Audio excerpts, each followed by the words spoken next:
This is Basket Case Clubs, CPR Group's podcast where we turn basket case clubs into showcase clubs.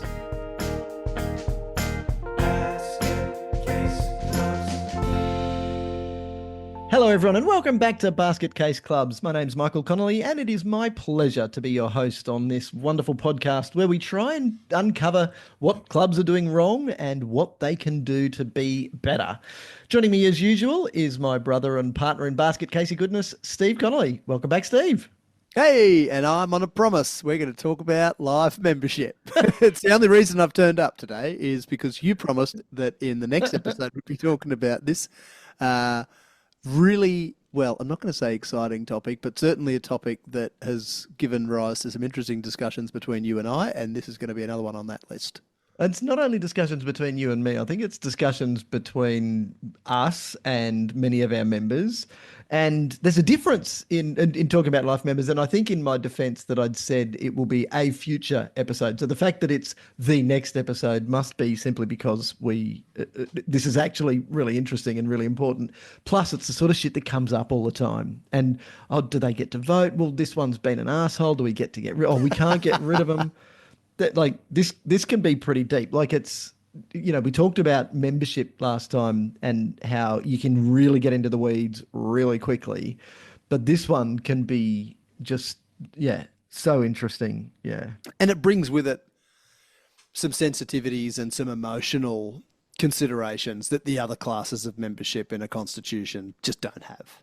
Yeah. Look, I think that's fair. So there's so many stories I can tell when we get into life membership, but one of them that comes to mind is look, it's probably a fabrication, but I've just kind of got this as a bit of a memory. So you've got a club that's celebrating some big milestone, like maybe it's a 50th anniversary. They're having a massive dinner. And the MC says, and we'd like to welcome to the stage old such and such. Hopefully they've got a bit more decorum and respect that they don't call them old just because they're a life member.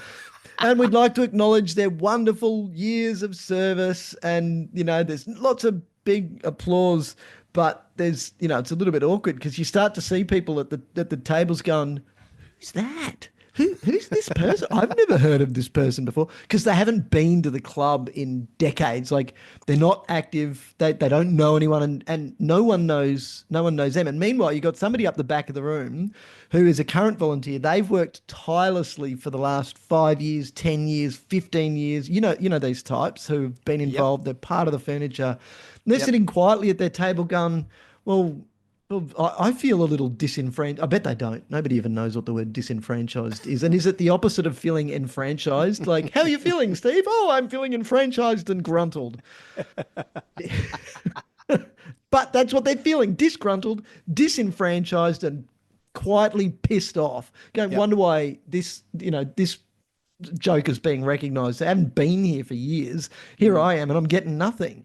So it kind of makes everyone feel uneasy. And then you get to the next AGM and it's time to vote in life members and they go, well, Mark and Mary have both been really good and they've both been here for the same amount of time because they're a couple, but we can only issue one life membership. Who gets it? Or we're assuming we can only give one life membership. So you know who gets it? Not Mark and not Mary, but old Joker who hasn't been there for ages. Oh, I think they helped set the club up back in the 90s, A lot of the people weren't even born in the 90s when the club was set up.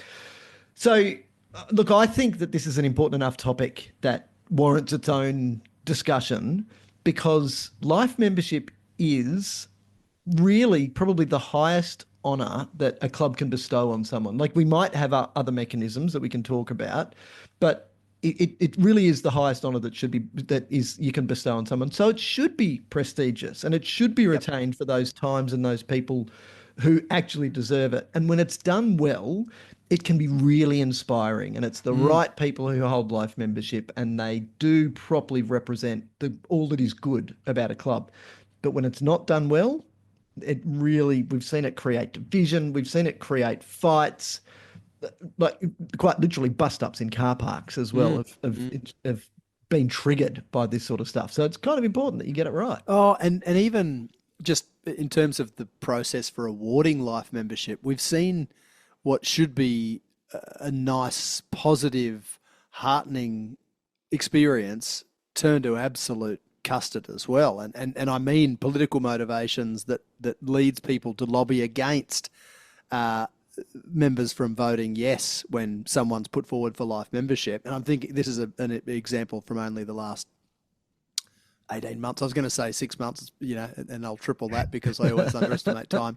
Usually by a factor of at least 3. Yeah, at a golf club where this lady who had done countless hours over literally decades for the club, and people lobbied against her from being awarded life membership at the AGM, and sure enough, it didn't get up. And it was this really horrible, awkward scenario at the meeting where, it just should never get to that point. But of course, when we involve people and democracy, there are going to be decisions made that some of us might not agree with.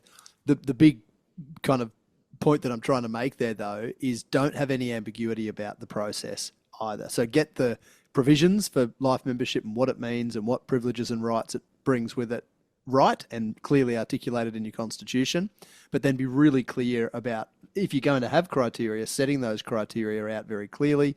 And likewise, if you're going to allow some kind of qualitative assessment by either the committee or a group of members who are appointed for that purpose, make their processes as foolproof as possible so that you can't, so that you hopefully avoid finding yourself in a nasty situation when we should be talking about positive things. Foolproof. What a wonderful term. Somebody said to me once, as soon as you think you got a foolproof process, the universe throws a bigger fool at you. But let's just jump back to that lady who had people rally against her for life membership. Do you know if she's still volunteering at that club? I know that she's not still volunteering at that club. Yeah. And she was a big loss. Yeah. So look, everyone thinks that they're a good person. Notwithstanding that we have some people on the planet at any given time who aren't good people, and they probably know it. Certainly the people we deal with, at least start in their roles as good people, and sometimes the heat of politics takes over. The ego, nest feathering, whatever it is, makes them turn into a bad person. But you are a bad person for the club. You ask them and they will stand hand on heart and say, I am a good person. I only do what I do with the best interests of this club at heart. So regardless of where they're at in their journey of, and I often say, I've never seen anyone deliberately or get involved in a club to deliberately wreck it. I've seen people wreck clubs, but I've never seen somebody get involved for the purpose of doing that. So regardless of where they are, like, that's a massive kick in the guts. Yeah, it is. And the thought that has just kind of come to mind when you were talking about that reality of, volunteers who've given so much of their time and people who haven't set out to upset other people or to be, to wreck a club. But what's interesting is that those committee members or board members in a club who are genuinely driven by what's best for the club are going to get people offside. They are going to make, by necessity, unpopular decisions. Yes, binary, polarizing decisions. Yeah, and they might be able to stand hand on heart and say, I made these decisions, in abiding by the duties of me as an office holder of this legal entity. And the people who are upset by that might then go and lobby and politic and do what they can to get people to vote against their awarding of the awarding of life membership to them, which is just all round shit. All round shit. Yes. Yeah. We're done here. Yeah, that's it. Yeah. So thanks for listening. No. Let's clarify what life membership is, because it's interesting that sometimes some new people in clubs and some of the younger generation of volunteers that we're working with now don't know what life membership is because they've never had to deal with it. They're new in their volunteering journey or their committee journey or their board journey, and they haven't had to deal with it. So life membership is really a formal recognition that a club can make for what I would call is exceptional and long-term sustained service to a club. So it often then comes with lifelong privileges. So if I'm a life member, one of the lifelong privileges might be that I get to retain my voting rights forever and I never have to pay fees for accessing membership forever. Now, if I'm still a participant, I may still have to pay my participation fees, so game fees, match fees, and the like, and insurance fees, but the club membership component can be waived forever in recognition of my long service. So that's important. So if it comes with voting rights, if it comes with fee waivers or exemptions, if it comes with certain access to facilities. So when we were talking membership last time, Steve, you mentioned that some classes of membership in, for instance, golf clubs or bowls clubs, for instance, might be divided up based on the type of membership that you pay for. So does life membership include green fees paid for a number of times per year or something like that? Again, that's not for us to buy into. Like, obviously, from a business perspective, any club making those sorts of business decisions needs to consider the business implications, but it's about having clarity in there. So what life membership is that it's basically that recognition of long-term service. So that might be very clearly defined. It might say that if you've contributed to the club for 10 years or more, and those years have been sometimes even been consecutive, then that's when it gets awarded. It's not just for being around for that amount of time. There's usually quite a stringent, well, I won't say usually, because when we're fixing some of these clauses in dodgy constitutions, there's not clarity, and so we're putting that clarity in. But I like it when I see that this is actually a bit of a process. There's a bit of rigmarole here. There needs to be a nomination process. There needs to be an acceptance process by the committee on first pass. Then it might need to go to the vote at an AGM, which is complicated because often we want to do it as a surprise. So some of the rallying behind the scenes that went on in the bad story can go on for the right reasons in the good story, and then it's more an announcement. So having clarity on that, but it's on that process.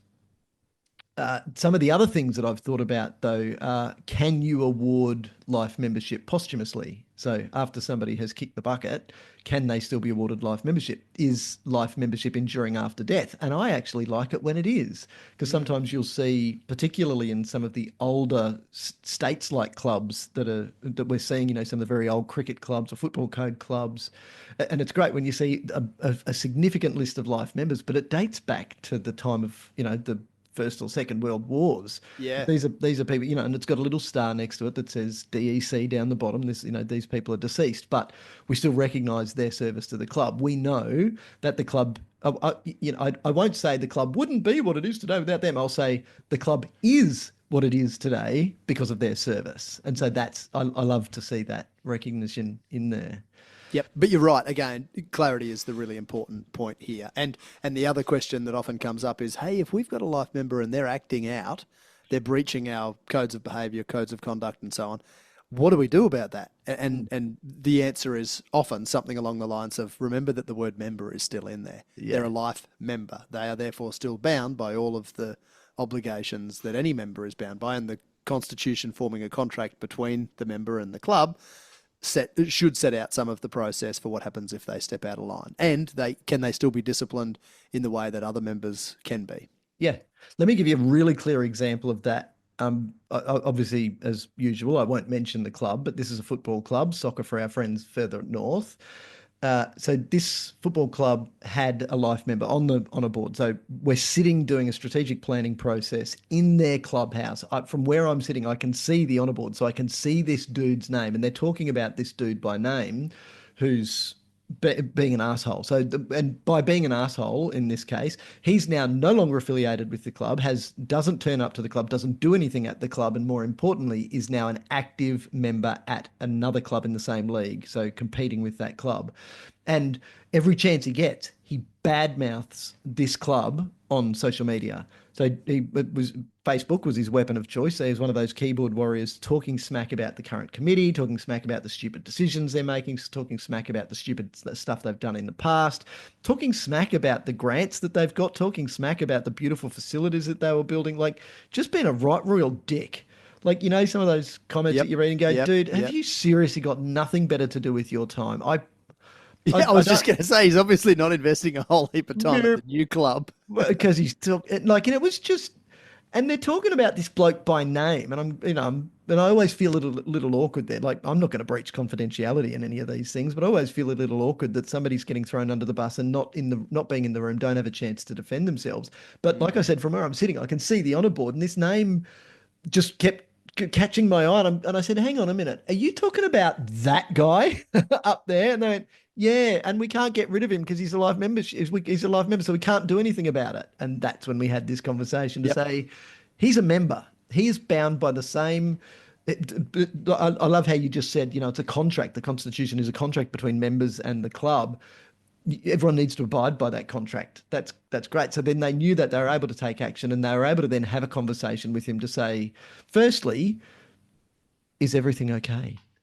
Mm. Like, he's obviously got something going on in his life that is making him do that. And now they know that their position is solid. They can remove him and scrub his name off that board like he was never there, and ban him from for any of the Facebook groups that they're in control of. But it was, that's an opportunity to have the meaningful discussion. Yeah. Now we're getting way off topic, because that's when people are dickheads in clubs.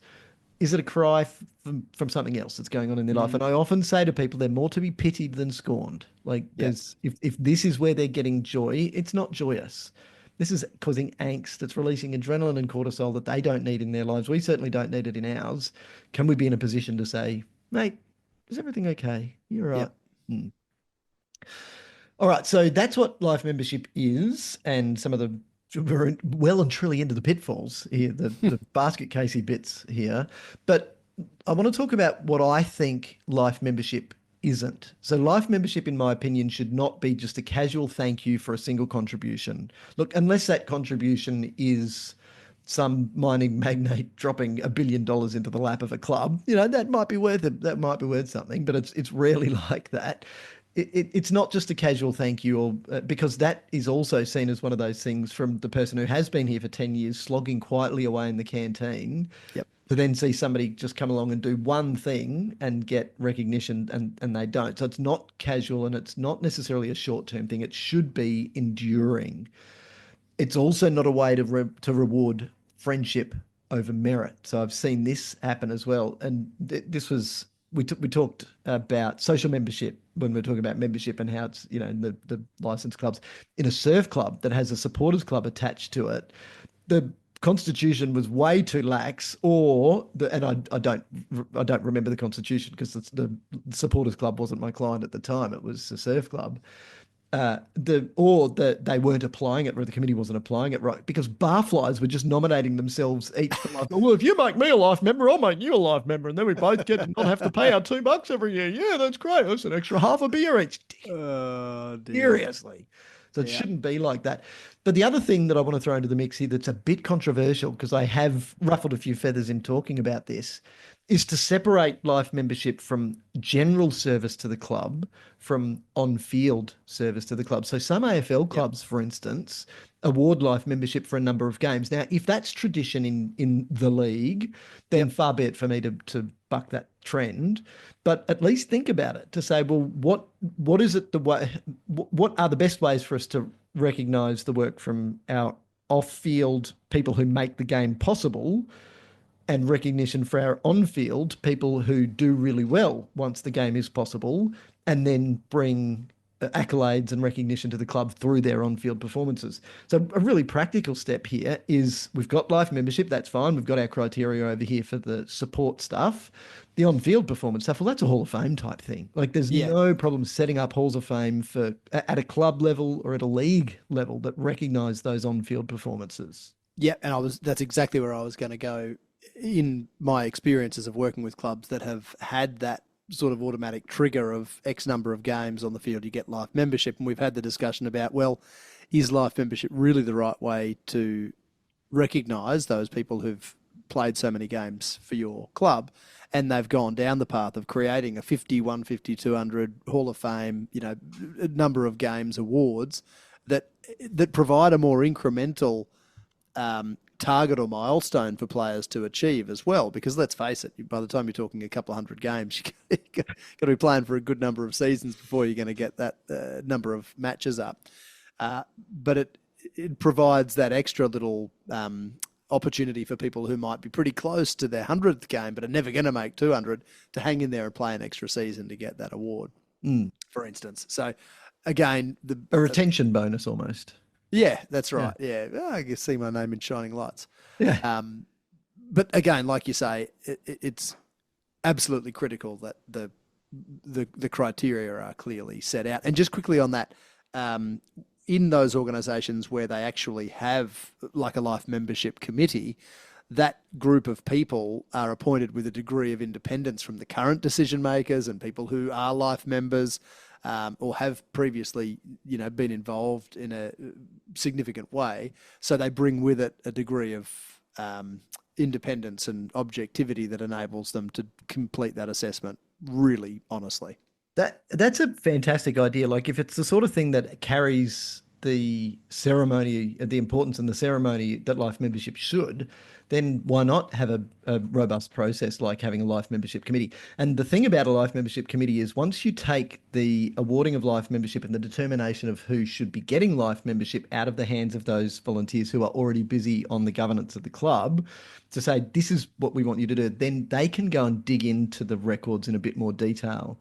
Because, talking about pitfalls, one of the other things that we see is that they don't have any records. So they're saying, oh, well, what year did she start? And did she really deserve it? And, what did she do back then? So then they can actually be spending their time creating the story. So they become the keepers of the history of the club. And like, how can you not smile when you're talking about that, the legacy that these people are leaving? You're actually going and digging into it. And notwithstanding that it took a lot of time at an awards ceremony where you and I were last year to go and talk about, because it was the first time that one of these, I think it was a Hall of Fame in that case. Notwithstanding that it was the first time that had happened, and so therefore there were a lot of people to induct, the fact that they had gone to so much effort to tell the story, the personal story of these people's achievements was heartwarming. It was wonderful to see that. So yeah, I like that idea. So let's talk about rights then, because I think that this is really important, what rights life members get. Ultimately, every club, being their own entity with their own personality, has the ability to determine this. But there's one thing that I want to talk about that is really important, and that's voting rights / ability to sit on the committee. So let's just presume that any class of membership that's over the age of 18 and, not a non-discharged bankrupt and not on indictment for a criminal offence or something, is eligible to sit on the committee. So that's fine. We can put that one to the side. But it's this voting right thing that I think is really important. At club level, an individual, be they a parent or a player or a committee member, if they have a different class of membership, so long as their class of membership says they can vote, then they're voting, they're an individual, and that's fine. Then a life member, as an individual, has a vote that carries the weight of an individual. And I think that's perfectly okay. Where it starts to get a bit troublesome, in my opinion, and I definitely won't say humble opinion here because I can recall being on soapboxes many times talking about this, is when we're talking at association level, where a vote is not an individual vote, it's a representative vote. So I may be elected as club delegate to carry the voting paddle on behalf of my club. Now, if I'm wearing that responsibility appropriately, what you'll find is that I will have had a discussion with the committee. We will have together come up with a position, and then I will go and voice that position at the general meeting of the association. So I'm there telling you the story of what my members have said. So now I'm not voting. I get one vote, but that vote is actually strengthened by the fact that my club might have 200 members. There might be 10 such clubs in an association representing 2,000 members. So we've got 10 votes for 2,000 members. In this case, I don't think that it's appropriate that one life member, one individual who speaks for and represents one person, should have 1/10 of the votes of 2,000 people. So that's where I think that at association level, you've got to be really careful about voting rights. It should be very clear that, and in my opinion, clubs, yep, fine, not really a problem. Yep. Association level, you've got to be really careful here because it can be, and now we're going to get into that connection bit that we were talking about right at the top.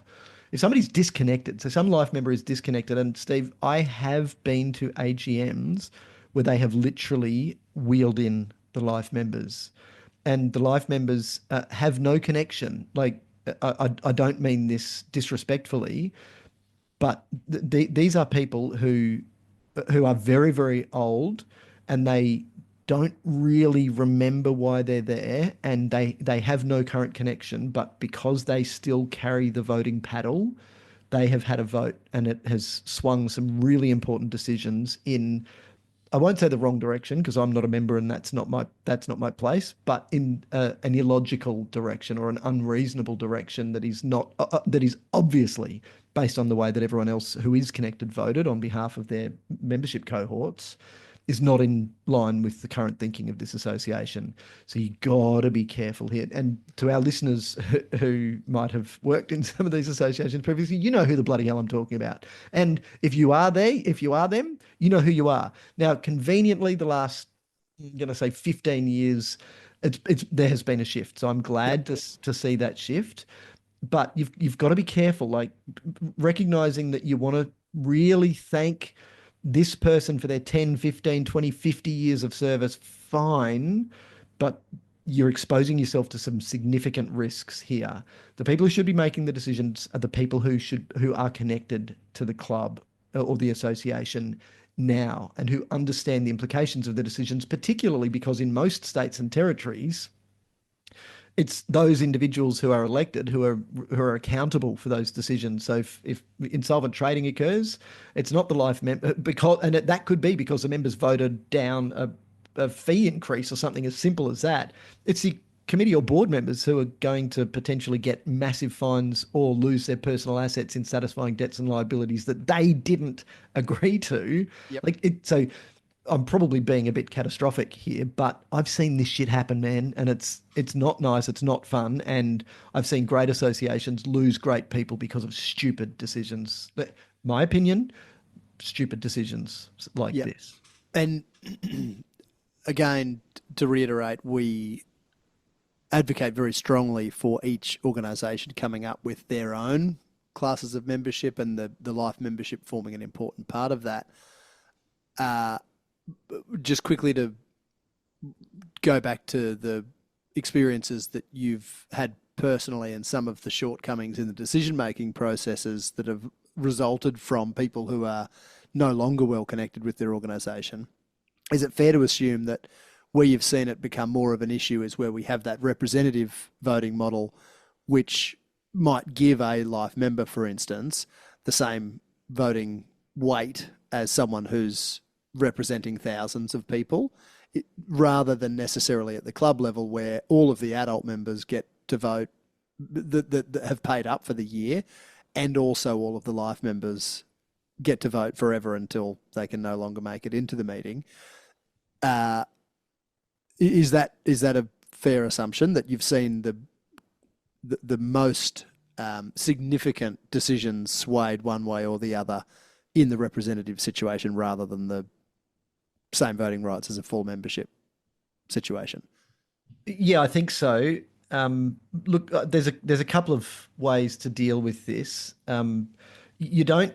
There's, like you said, every club is its own business, and it's its own business that needs to deal with that. So where I think we can deal with this is to have a system. So, look, I'm going to go away from life members for a moment and talk about other bodies like a referees association or an umpires association within a sporting association. So sometimes if we've got that representative voting model where delegates from a club vote on behalf of their club, then if we've got referees or umpires or match officials as individuals who are also members, then it creates the same problem. So I'm going to use the match official example because it's less emotive, because it's based on the position that I'm currently filling today, not the service that I've given. Instead of those individuals having too heavy a vote, then they are in an association. So it's a referees association or an umpires association, and then that association of match officials has the same voting right as a club. So again, it's a delegate process, and so it takes the representative model to that cohort, if you like. Mm-hmm. I have seen that same model applied to life members, where it creates almost like an old boy or old girls network within a club, and to use a gender neutral term, I might say an alumni association of the club, where this is, or the association in that case, this is the association of of life members, and we'll call it an alumni association. And then we're putting all of the life members into a situation where they get to meet on a certain basis. And it's great if the CEO and president of the association can host these events for life members. They should be largely social. They can be a breakfast meeting, and to have some guest speakers and to shoot the breeze about the good old times, but to provide an update to the life members for what's going on now, to seek input from them as to how they would deal with some of the issues that the association is now facing, because as you said earlier, they can be seen as the oracle. So why not draw on some of that? But it's creating connection. It means that they're there, and it also means that we can then have a structure for them to have a vote that is reasonable, because it's not overweighted. Now, they might completely disagree with everything that's happening, and that could be, if you sit on one side of the fence, say, well, that's just because they're Luddites and they're scared of online accounting and they're scared of online banking and they're scared of AI. Well, okay, that's fine, but they could also be really wise and have been down this path before and seen that it leads to a path of doom. So you shouldn't poo-poo the message just because you don't like the mouth that it's coming out of. It's about having an opportunity to say there's wisdom here that we can draw on. Let's find some way to draw on it. And if you do it like that, with the respect of it being hosted, and I that chose that word deliberately, hosted by the president and the CEO or general manager or operations manager, it creates an element of pomp and ceremony around this that should be really clear to see to the life members. We value everything you did, and we still value you as people, and we still want your input. If there is, to go back to the situation we discussed right at the top with the person who's not involved, then I think that it's a good idea an idea, and whether it's good or not depends on how it's actioned. But it's an idea to have different types of life members. So are you an active life member or a non-active life member? So voting rights may be retained by those life members who remain active. The unfortunate side of this, Steve, is I've seen this defined. An active life member is somebody who might have stepped into the clubhouse once in the last 5 years. I would question that demonstrates activity, and I would say that's more of a token tick in a box. Yep. So I would strongly counsel for having a good definition and clarity over what active is, and make it active. Like, are you actively volunteering for a season within the last certain amount of time? But if it gets beyond maybe 3 years, maybe that's enough, because, well, maybe even 2 years, like one full season away, and then you're no longer active, because so much changes every year, and we've been saying that literally for decades. I recently finished a book that was written in 1986, and it talked about the rate of change in the world of business. And I'm going, well, we might think it's changed, just we're hearing about it quicker with the technological revolution continuing since that time. So be clear on what active and non-active means. Yep. I've seen that created that differentiation in a constitution, and it was defined very, very well. And we've written a few constitutions that, include this delineation. And as long as it's clear, it is really easy to wrap your head around, and people just know. And in the case of the club that came to mind first, non-active life members do still come to the AGM, and they're still deferred to for some matters, and will be called upon in some cases, for instance, to chair the meeting or to run the elections. And to come to those morning teas or breakfasts. I love that idea, that alumni idea, which is applied really well in certain sectors. It has a lot of merit in the not-for-profit club world. Yep. So I reckon that, to summarize everything that is on the Showcase Club side of the bell curve here, if you've got life membership in your constitution, make sure that you've got clear merit-based criteria for awarding life membership, and that enough of that is in the constitution so that it's really, really clear. Don't just issue them willy-nilly. Be clear in what the criteria are, and be sparing in awarding life membership.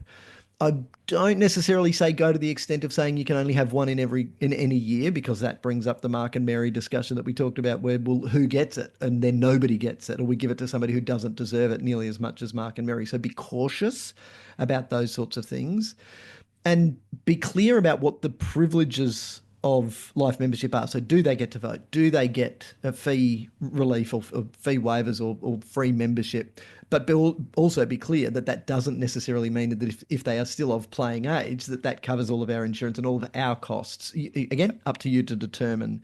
And regularly go and have a look. So each year when the new committee induction takes place, and yes, that's a thing that we absolutely recommend, that's the time to go through the Constitution. And this, like classes of membership, it should be something that we look at every year and say, is it still fit for purpose? And at some point you're going to go, oh, actually, that's not how the process went at the last AGM. And we got fork in the road. Do we revise the process to make the Constitution? Sorry, do we revise the process to make it in line with the Constitution? Or do we say, actually, the process is right, let's revise the Constitution because now it's not in line with best practice or it's not fit for purpose for us? Based on how we want to do it. Yep. Yeah, and look, just like we talked about last week, Steve, the challenge for many, many people involved in clubs is that they don't know where to start. This is a complex issue, like we've been talking, I think, for more than half an hour on this already, and we're still really only scratching the surface. So it is a complex issue. So if you, in listening to this, think, yeah, I really don't know where to start, well, let us help. Just jump onto our website, cprgroup.com.au/constitution assessment, and we'll assess it for you. So, and there's no cost for this. This is something that, because we've got the expertise in this area, and it's more so than what you're going to get if you throw it to your lawyer. Because if you throw it to your lawyer, you'll get a big bill and a letter that says, yeah, it's all right. And that's it. Yep, we know sport, and more importantly, we know the hardworking volunteers and life members who are the lifeblood of sport. And so we know that when we look through your Constitution, we're going to be able to see some of those things and go, oh, I can see where that went wrong. We're going to be able to look through the Constitution and see some of those clauses that were written in there to get rid of Bert or Betty because they were, in our opinion, arseholes and they'd passed their use-by date. And, oh, okay, but now you've created an unnecessary restriction in your Constitution around awarding life membership because you didn't want Bert and Betty to both get it in the same year. So now Mark and Mary can't get it in the same year. Gee, I wish I was smart enough to have prepared all of that alliteration beforehand. Steve, it has been a pleasure yapping on to you about life membership and allowing you to speak every now and again. Did you like how I did that? Mostly I've enjoyed the alliteration, yes. Oh, good. Yes, for our listeners who don't know, guess which one is the older brother? Yes. To all of our listeners, we love hearing from you. If you've got feedback on the episode, if you've got ideas for future episodes, please keep them coming. Subscribe to the podcast so you know when new episodes are. What do we say, Steve? They're going to drop. See, I'm up with the lingo. You know, I've got a music degree, right? And I've worked as a professional musician for a long, long time. So I'm qualified to talk about dropping new apps. A big thanks to Jess, as usual, for being our wonderful producer and editor. And thanks to our listeners and life members in particular, who are doing such a wonderful job in all of the clubs out there. Don't struggle. Just come and be a Showcase club. Have a chat to us. I'm sure that we can help you get there. Steve, thanks again. I'll speak to you next time. Thanks, Mick. See you then. Bye. Basket Case Clubs acknowledges the traditional custodians of the country on which we record, being Yugambeh, Turrbal, Jagera and Kabi Kabi land. We recognise their enduring connection to land, waters and culture, and pay our respects to elders past, present and emerging, and extend that respect to First Nations listeners.